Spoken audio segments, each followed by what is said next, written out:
Hi, everybody, and welcome to another Kalicube Tuesdays. I'm Jason, and this is Jason, which is lovely. It's a whole episode of Jason and Jason.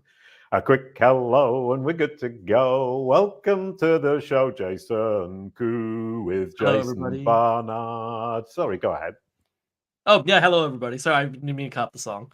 No, but you can sing it. You were singing it. I cut you off with my name. Oh, I was definitely not singing it. That's only for karaoke, which I do once in a blue moon, so that's not All right, happening. brilliant. I never do it. Says the guy with a guitar in his background, though, so I feel like you must do it in the more serious ways.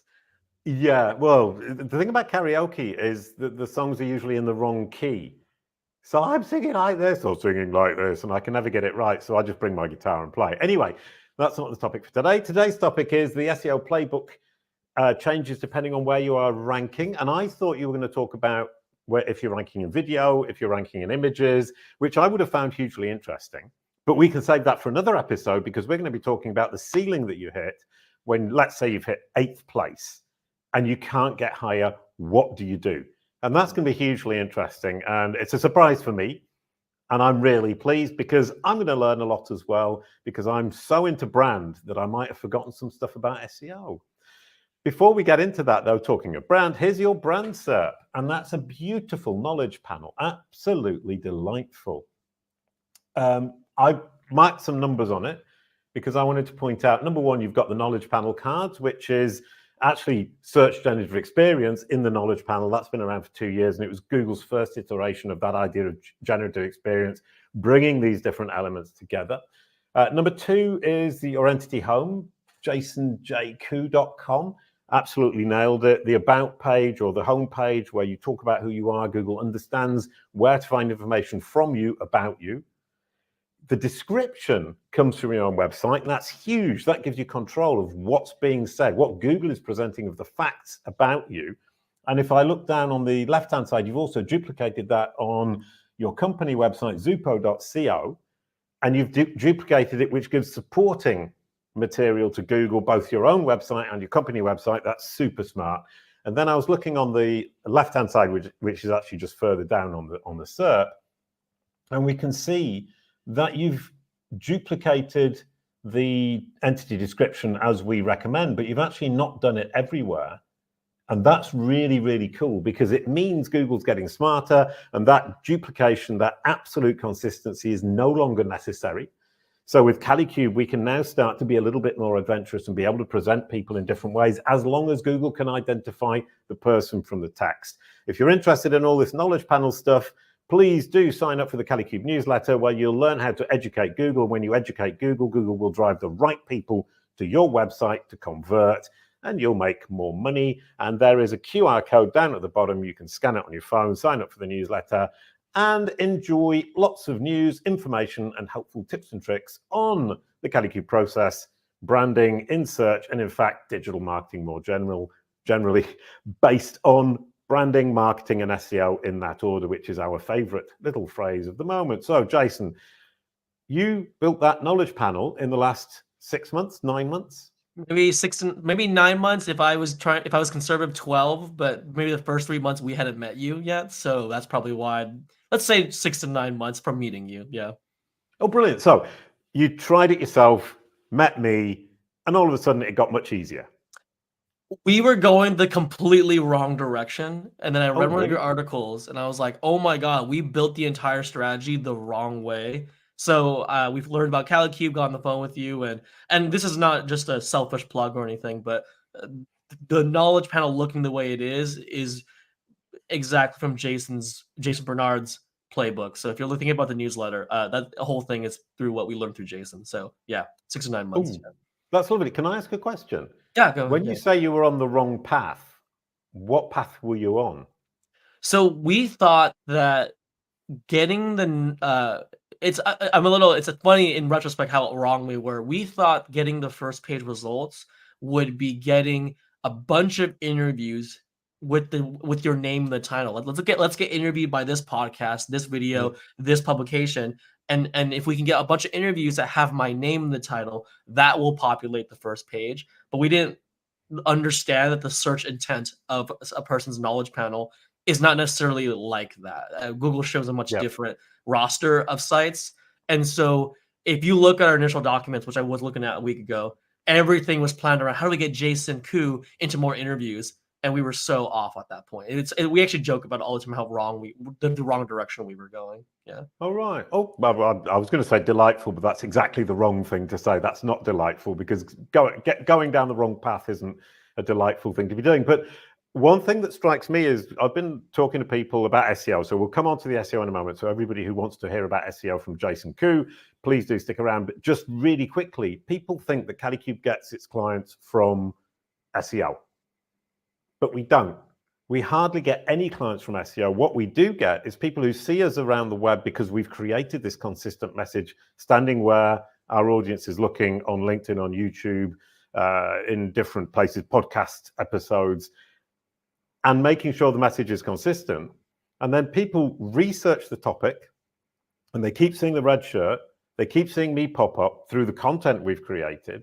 We don't rank number one, but we rank often when you're searching around the topic. Then they search my name, then they search Kalicube, and they see that we're the real deal. And so they're using Google to reassure themselves that this person in this company that they've seen around the web in other places is actually the real deal, looking to see if Google agrees with their assessment that we are the right people to come to. And that's been a huge awakening for me. Is, you know, SEO is wonderful. I love it. That's where I come from, but it isn't what drives my business. Yeah. It's like the same capabilities, but a very different context. In our agency, as we've been working on it, like we know how to do everything, but we feel like we're building, as opposed to a house, we're building like an office building. It's a completely different build, and that's kind of how we felt too. Yeah. Yeah, but I mean, and digital marketing with SEO baked in, or SEO is digital marketing, branded digital marketing packaged for Google, makes total sense to me. But we're going to be talking about the more traditional side of SEO, which is I've got a keyword or a keyword group. I want to rank number one, but I'm only number 8 and I can't figure out what I can do to change the game. I've hit a ceiling. How do we break through that ceiling? Yes. So let me answer it from a more holistic, and then we'll get to the number 8 position. So, but just some background is, you know, obviously a lot of this is through trial and error. And we work with a lot of clients where, you know, we'll spend months trying to rank a keyword or a page to, you know, for a certain keyword. And then to your point, Jason, a ceiling gets hit. And, you know, the most common ceiling we're finding is like the second page, anywhere from the 12th to like the 18th position. That is the most common ceiling that we're finding. And that's really interesting. I immediately thought 8. I don't know why 8. But it's actually page 2, and the ceiling is literally the top of page 2. Correct. Because it's also a philosophical thing for our agency. When we get our clients to the first page, we often don't obsess about getting them to the top 3. We kind of take a more wider approach where let's get a bunch of keywords on the first page in the 5th to 8th position, rather than only focusing on one to get to the 3rd and like being ignorant of everything else. So it's kind of also a philosophical thing. Yes. Yeah, no, it's philosophical, but it also just plays into what I said, which is when they research around the topic, they keep seeing your brand name. And it's better that they keep seeing you as they research than it is to just see you once at the top and then never see you again. And that also plays into the future where we have assistive engines having conversations with people where that breadth of content, where you're present regularly in front of people in that conversation between the machine and the human, makes total sense. I will now shut up and let you carry on. Well, I know to that point, that's kind of our thought too, is that you're putting a lot of eggs in one basket. Because what if you are the 9th position and you spend the next 6 months trying to get to the 1st and you never do? It's too many eggs in one basket. But right. To the topic, I'm going to kind of take a step back there. Let's go with a boring kind of definition first that most listeners probably already know, but it is worth revisiting. The number one thing to get right when we're talking about SEO rankings in the traditional sense is just understanding search intent. And the misnomer with search intent, and Jason, we've talked about this in a past call, is a lot of people get search intent wrong because of the ambiguity of the term. Search intent from an SEO perspective means when you Google a keyword, how does Google treat that keyword? Do they treat it transactional, informational, there's navigational, there's other different styles, but How do they treat it? And a great example is if you type in a term, do you get on the first page commercial intent pages, meaning are people like services and products, or are you getting 8 what is articles? That's generally a good way to understand search intent. And that is the number one thing that I think most SEO teams, I shouldn't say SEO teams, I'm even more critical, most marketing teams are getting wrong. And that's usually the death sentence right from the beginning. If you get that wrong, you're not going to be able to really move. But so I'm going to use the word search intent a lot, and it'll become more nuanced as we go. Jason, at any point, if you feel like I haven't answered that thing, let me know. But that's where I want to start. But to me, there are 3 distinct phases about the SEO playbook. The first is having content and a page that even addresses the piece. And so I think there is this nuance that a lot of companies and where UX UI design is going right now, people want small websites. They're just constantly condensing websites, but they want the world to assume that they know that their small website, even though it's small, they're capable of addressing many topics. But unfortunately, from a Google perspective, if you don't have content, or what I really mean is a dedicated page or pages about a certain keyword or topic, Google doesn't know that you know about that topic. They don't know that you're an expert about it. So the first thing to get right is you just need to get a page on your website. And that's where search intent does come heavily into play. For example, one of our, we have 2 clients who go for a keyword called CAD. Now, the interesting thing about CAD is that it can mean 2 completely different things: computer-aided design, or it can mean computer-aided defense. And we had 2 clients, one in public safety and one in engineering. And we had to work with both of them to figure out, is it possible to go for that same keyword, right? Well, we ended up figuring out, Doesn't Google just hedge its bets and put a bit of each? Yes, but so when we analyzed it, the bet was hedged heavily towards engineering. If you Googled CAD, I think I'm flipping it. If you Google CAD, it's flipped 90% towards public safety, 10% towards engineering.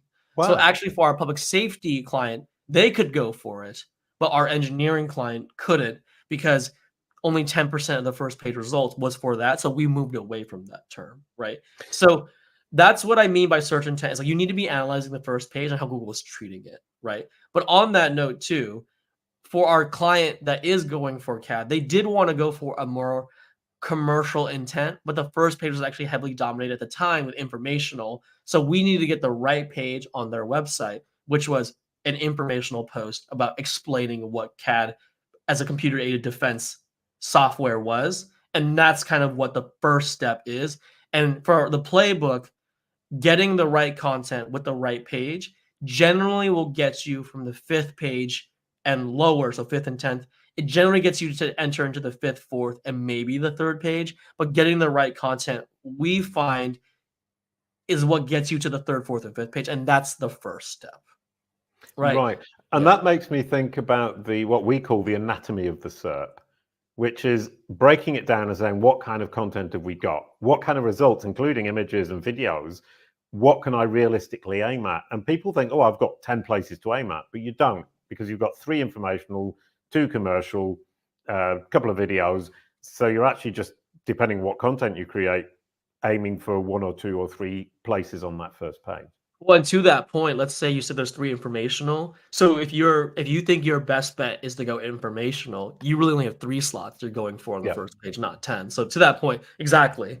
And so that's kind of the first thing that we've seen, is that that's really SEO basics. Anyone listening probably already knows that, but the first step is just getting a page on your site for it. But for those who are not specialized in SEO, don't think because you have a keyword on a homepage amongst many other keywords that they'll get it. You generally need to have a dedicated page, if not content library, so multiple pages about that topic if you're going to crack into the first 2 pages. But for the very beginning of an SEO campaign, you at least need 1 page. And so 99.9% of all of our campaigns start that way. We're getting a page on your website. Yes, you may have the keyword somewhere in your website, but you generally need a dedicated page for an entire keyword grouping.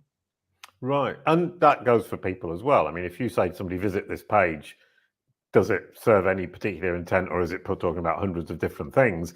People want that focus. I don't want to crawl through a whole page myself to figure out. So yeah, okay. So have we got on to hit where now? Page 3? Yeah, so let's say you're on page 3, right? So once you're at page 3, let's say, or close to top of 4, where we have found is that's when the links, and I'll use the term referring domains much more. We don't necessarily use them synonymously. We use referring domains as our main metric, but I know the average marketer uses the word links more so. So I'll use them interchangeably, but that's when links and referring domains become very important. So link building, everyone knows, it's debated that links are becoming less and less effective. I'm not here to disagree with that. I actually could see merit to a lot of that, but that doesn't negate the fact that referring domains and links are still a primary metric that we need to be thinking about from an SEO perspective. And what we have found is link building can get you from 4th page or 3rd page, sometimes to the 1st page, sometimes to the 2nd page. Usually we find the ceiling, as we said earlier, is the 2nd page. But link building is generally what gets you to as close as possible to the 1st page. And what I want to be very specific about with link building is I do not mean link building in terms of, oh, let's increase our domain authority or domain rating. That's fine as well, but to the average SEO campaign, it is much too roundabout. What we're talking about with link building is you're driving a link to that exact page that you should have created in the 4th and 5th page of Google when you're still ranked there. That unique new additional page that you have created, links need to be directly driven to the new page you've created. There is a case for homepage trickle down, but again, that's too roundabout. Trickle down's way too roundabout. You need to be driving links to that page specifically. And I know to the average user that might be frustrating, like, oh, driving a link to a specific page. Yeah, as a sentence, that's easy to say. From an executional point, that can be difficult.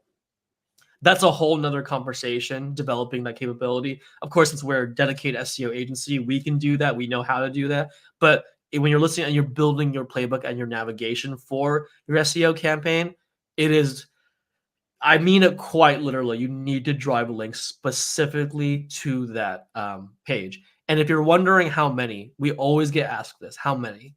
All right. How many? Yeah. How many do we need to drive, right? We have one central guiding compass that we use. Jason and I talked about it earlier. On the 1st page, let's say there are 5 informational blog posts, generally all what is articles. And the reason I say what is all the time is because unfortunately, Google, a lot of the terms now are what is, so it's kind of the direction that they've been going. I actually hope that with algorithm updates, it changes the other way, because I don't think what is that actually impactful. But let's say there are 5 search results on the 1st page with what is articles, and that's the direction you want to go. How we deem what we need is we'll take those 5 and get the average number of referring domains those 5 search results have in an average. And that usually tells us how much we'll need. So if the average player on the 1st page has, let's say if you're lucky, 5 referring domains per. Okay, then we need to drive 5 referring domains to your page, and you should be able to get to the 1st page or possibly end of 2nd page, right? That's generally what we're seeing, and that's usually the answer to how many you need. So in a different tactical practice, what we also do is if we look at a 1st page and our client is, relatively novice to SEO, they don't have a big library of links, and we see the 1st page competition generally has on average 300 referring domains to the page itself, we'll say that's a no-go, because how are you building 300 referring domains just like that? It's not going to happen. So we'll also use it as a filtering method as well. But that's how we deem how many referring domains we need. So now we're on page 2. Yes. And I want to tell this is not really an anecdote, but I want to kind of talk about how we came to these conclusions. In past, what we would do then is we would say, like, let's say the average 1st page player has 5 referring domains to their page.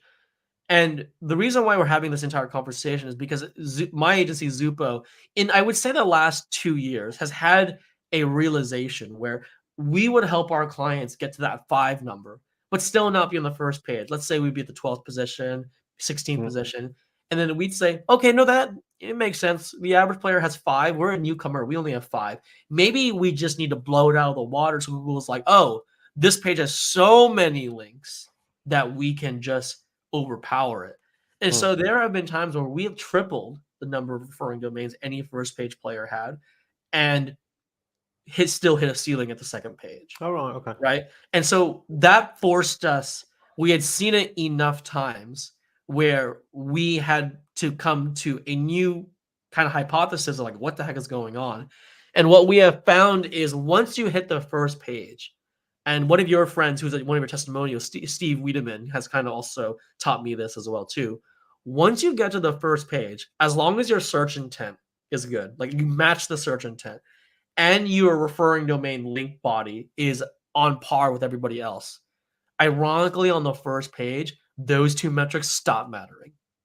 And and what becomes much more important is the user experience. So that's where web core vitals, page speed, and user experience really matter. And so this has been a rather new phenomenon for Zupo because we're an SEO agency. We didn't do much CRO A/B testing. That we left that for our clients to do on their own because we've got you ranked. That's your job now. Now we are much more evolved where we are now, once you're on the first page or right around the corner of the first page, we find that user experience and CRO become a much bigger deal. Which means that Google's communication has finally kind of become a reality, i.e. serve the user. And they've been communicating on it without necessarily being able to back it up with the results that encourage anybody to do it. Yeah. And now you're saying once you get on page 1, it is actually the user experience that's going to make all the difference. Therefore, what they've been saying is actually now true. And we found with Kalicube, I built Kalicube Pro in 2015. I've waited 9 years for Google to be able to do what I built the platform to achieve. And it is that Google will communicate about all this stuff saying, this is what you need to do, but they're not saying this is what we can do. They're saying this is where we're going. And 9 years is a bit long, but certainly looking at, for example, EEAT, which at Kalicube we call NEEATT, adding notability and transparency, that's something that links are still very important, but something that is going to take over more and more as they build the technology and the capability to actually begin to appreciate and evaluate neat in a quasi-human manner.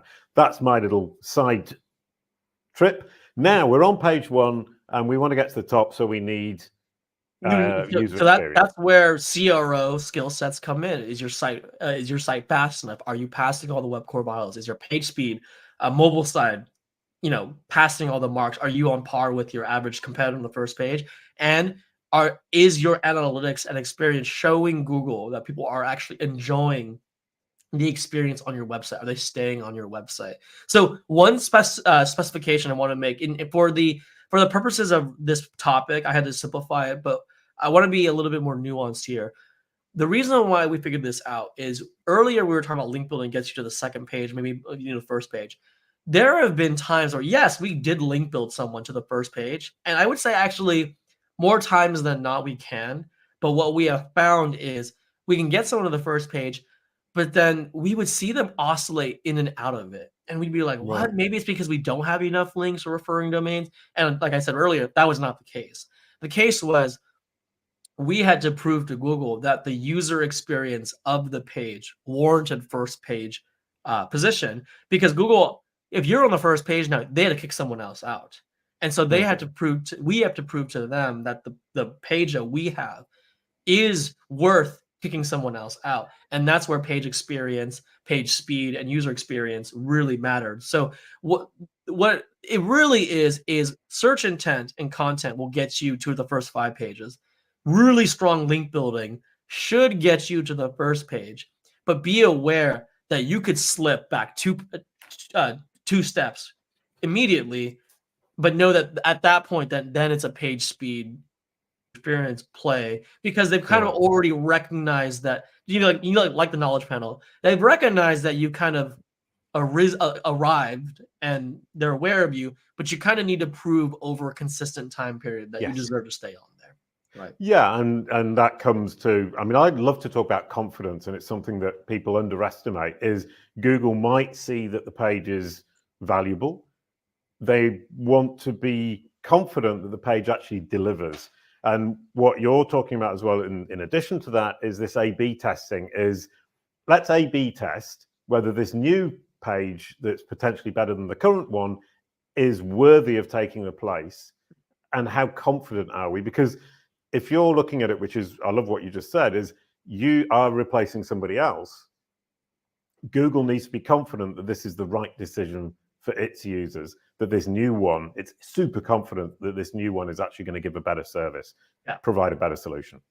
And I will always say, like with any playbook, it depends on the situation. I would say 7 out of the 10 times that we work with clients, maybe, I mean, I'm just making up numbers, but like not making up, just pulling out the top of my head. I mean, generally link building and right content can get you to the first page. This portion of the playbook where you feel like you're oscillating is for when you're like, wait, but we have the right content. We feel like it's great. Our word count, if you believe in word count, matches, or our thoroughness is matching with everybody else. And we have more links. When you feel like you cross those, you check those boxes off, but you're still oscillating, that's when this kicks in. I will say there's many times where we link build and have the right content, where it's on the first page and we're solid and it's not oscillating. Okay, don't worry about it. Okay, if you want ultimate risk assurance, yeah, still have good page speed and all that kind of stuff. But I would say this is something that you don't always have to worry about. But when you see it, when everything else is checked off, that's where you need to look. Oh, this is really, really interesting. We've got a client here in France that I've been working with for 6 years. We dominate our market, which is car repairs, and we dominate it incredibly well.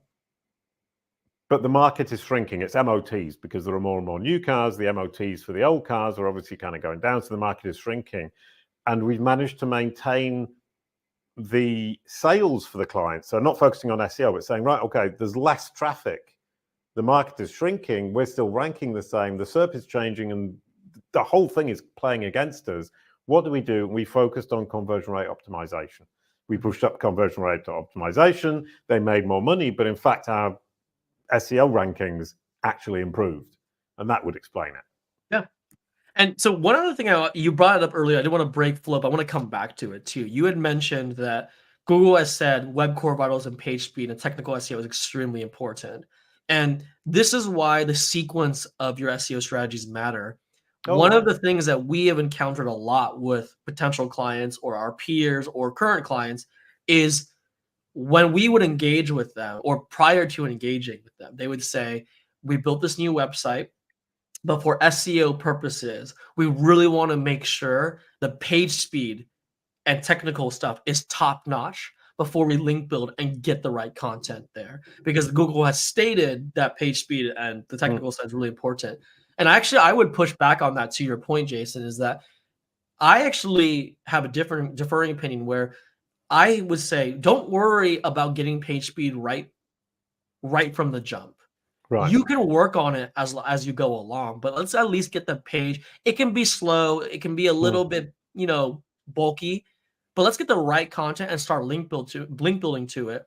But where I think the page speed and technical side become very important is as you get to the second page, then that metric does become magnified, and we do need to address that. Right. However, in a perfect world, yes, from the jump, get the technical side perfect from the beginning.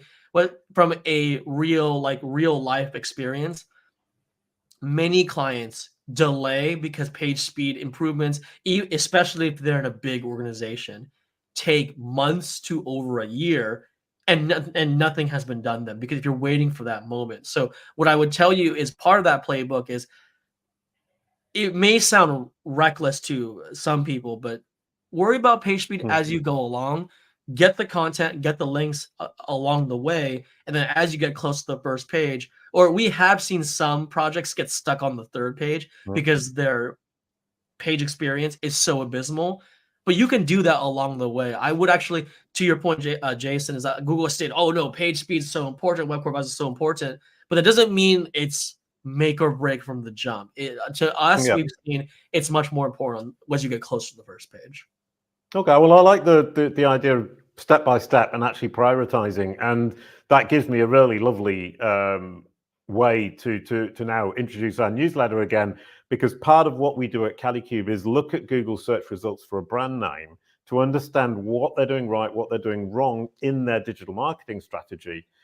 And it allows us to prioritize what needs to be focused on first for the branding and marketing packaged for SEO, packaged for Google as a digital marketing strategy more globally. And do join our newsletter, because we share this stuff all the time. We share so much information because I believe what we do at Kalicube is truly valuable to businesses who want to focus on branding, marketing, SEO. SEO is super important, but without the branding and the marketing, SEO really doesn't have a long-term future, in my opinion.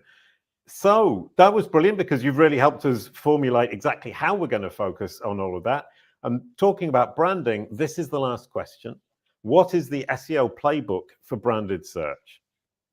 Yeah, this question for me all comes down to thought leadership. I think what clients, or not clients, what businesses need to be doing for branded search is proving their double EAT or EEAT. You need to start proving to Google and online kind of marketplace that you are a voice of trust and authority. And the best way to start doing that is to build thought leadership. And what I mean by that, from an SEO perspective, get guest contributions out there, get podcasts, interviews going, get speaking engagements, go to your local university to speak, start building up your essentially speaking resume or your featured resume, so that Google and the online marketplace have signals that you are a voice that should be listened to, that has credibility. I'm a big proponent. That's the strongest way to do it, because you can do all the basics of getting your profile on things, but you need to show that you are ahead of the curve. And so thought leadership is the way to go. Brilliant. Wonderful. That's good news for Kalicube, because that's what we do. Thank you so much, Jason. That was delightful. Thank you everyone for watching. Now we're going to introduce next week, which is Kendra Corman, how to create a buyer persona for social media. That's going to be super interesting, because of the holistic strategies that we use at Kalicube. Is we need to focus on social media, because that's where we get in front of our audience before then packaging it for Google and getting them to verify that we are the real deal. Kendra's going to be wonderful. Can you can you pass the baton, Jason? Yes, this way. Yes, there you go. Yay. Brilliant. And that's an achievement in and of itself, passing the baton the right way. I'm getting really good at it because I've been doing this for so long. Thank you so much, Jason. Thank you everyone for watching. That was absolutely brilliant. See you next time you get the outro song. A quick goodbye to end the show. Thank you, Jason. No song from me, guys, but thank you.